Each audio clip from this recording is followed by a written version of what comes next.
देखिए आदरणीय श्रोतागण, जो सत्य ज्ञान, सत्य कर्म और सत्य उपासना का सिद्धांत ऋषिवर दयानंद जी ने वेद के आधार पर हमारे सम्मुख रखा, प्रकाशित किया मनुष्य समाज के कल्याण के लिए, तो अनेक प्रसंगों पर हम उसे घटित कर सकते हैं।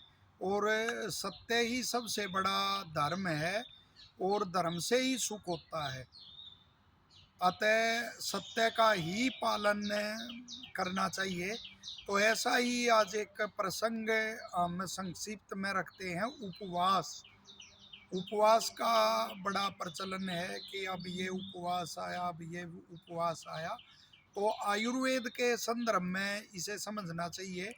महर्षि दयानंद जी भी आयुर्वेद के आधार पर लिखते हैं कि जो बिना भूख के खाते हैं और भूख लगने पर नहीं खाते, वे दोनों ही रोग सागर में गोते लगाते हैं। और यथाविधि किया गया उपवास एक तरह की चिकित्सा होता है और निश्चित तौर से यह उपयोगी होता है। और जो आयुर्वेद में दो प्रकार की चिकित्सा है, शोधन और शमन। तो शमन चिकित्सा के अंदर ही यह आता है, जो दोष हैं उनको सम मात्रा में कर देती है। जो शमन चिकित्सा होती है उनको बाहर नहीं निकालती, ना उन्हें उबाड़ती है, वो उनको सम जो दशा होती है तो उसमें दोषों को कर देती है। तो उसी का एक अंग है शमन चिकित्सा का उपवास।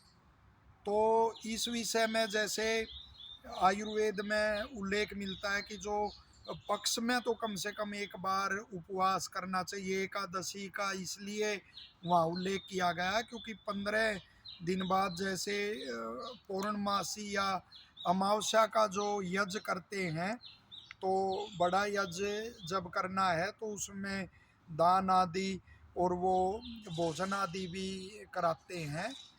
तो उस समय तो वो कर नहीं सकते उपवास। और साथ ही उल्लेख आयुर्वेद में कि जो अग्निहोत्री है, ब्रह्मचारी है, व्यायाम करने वाला है, कि वो उपवास नहीं करना चाहिए। वो तो उसमें अपनी कार्य में लगे रहते हैं, इसलिए वो 10 दिन के बाद वो एकादशी का वहाँ उल्लेख है। फिर और कथाएं जैसे भी इसमें जुड़ती चली गई, लेकिन मुख्य भाव वहाँ यही है कि एक पक्ष में उपवास करना चाहिए। और साथ ही उपवास कितने प्रकार का होता है वहाँ उल्लेख है कि फलाहार और निराहार दो भागों में इसको बांटा गया है। कि दिन में एक बार फल लेके आप उपवास कर सकते हैं, और फल भी ऐसा खाना चाहिए जो कब्ज ना करे, स्पष्ट वहाँ उल्लेख है। और उससे भी अच्छा निराहार उपवास करना। और फिर निराहार के भी दो भाग बनाए गए हैं, सजल और निर्जल। कि जल पीना है और जल नहीं पीना। लेकिन फलाहार, निराहार और सजल और निर्जल किसको करना है?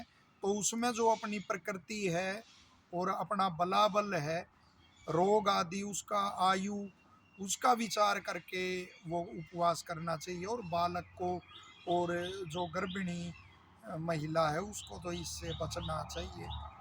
तो इसमें अपनी प्रकृति के अनुसार करना चाहिए। और कितना बढ़िया वहाँ उल्लेख मिलता है कि जिसकी वात पित्त प्रकृति है, तो उसको जो है अपना सजल यानी जल पीना चाहिए, केवल जल लेना चाहिए और इस तरह उपवास करना चाहिए। और जिसकी श्लेष्मा की यानी कफ प्रधान प्रकृति है, वो निर्जल उपवास भी फिर रख सकता है।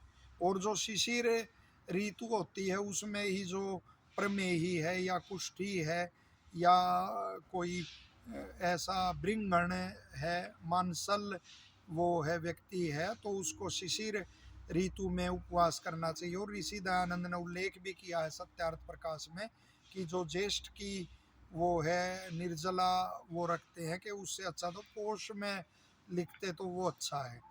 तो अब अपने वो बनाए हैं वो सिद्धांत, लेकिन जो महर्षि दयानंद के सिद्धांत हैं वो वेदानुकूल है, आयुर्वेद की बातों का ही उन्होंने उल्लेख किया है। और आपका उपवास ठीक हो गया है, ठीक ढंग से हो गया है, उसकी पहचान भी फिर लिखी हुई है कि जैसे यदि आपने अच्छी तरह से विधि का पालन किया है, उपवास रखने से पहले ये नहीं कि अगले दिन उपवास रखना है और रात को ठूस ठूस कर हम खा गए, नहीं, वहाँ यह भी उल्लेख है कि उपवास से पहले जो रात्रि का भोजन होता है वो हल्का और सुपाच्य भोजन लेना चाहिए। और उस दिन जो ये मैथुन आदि का और दिन में सोने का, मैथुन का और दिन में सोने का तो त्याग करना चाहिए। और फिर जब उपवास आप खोलते हैं सुबह के समय, उस समय भी ऐसे नहीं कि कोई गुरु पदार्थ आप ले गए, नहीं, उस समय जो वो है सुपाच्य और पौष्टिक भोजन है, जैसे दाल भात आदि ऐसी चीज़ें हैं, खिचड़ी है, तो उनसे वो फिर उपवास अपना खोलना चाहिए, उस समय ये ध्यान रखना चाहिए। और आपका उपवास अच्छे से हो गया, उसकी पहचान है कि जो उद्गार डकार आदि आपको आएगी वो शुद्ध होगी, बार बार डकार नहीं आएगी, एक बार दो बार आएगी। और वो कोई द्रव उसमें नहीं आएगा कि कोई पानी द्रव की ऐसी खट्टी डकार साथ में वो आया, कोई तेजाब की तरह का एसिड आपको महसूस हुआ, तो ऐसा नहीं होगा।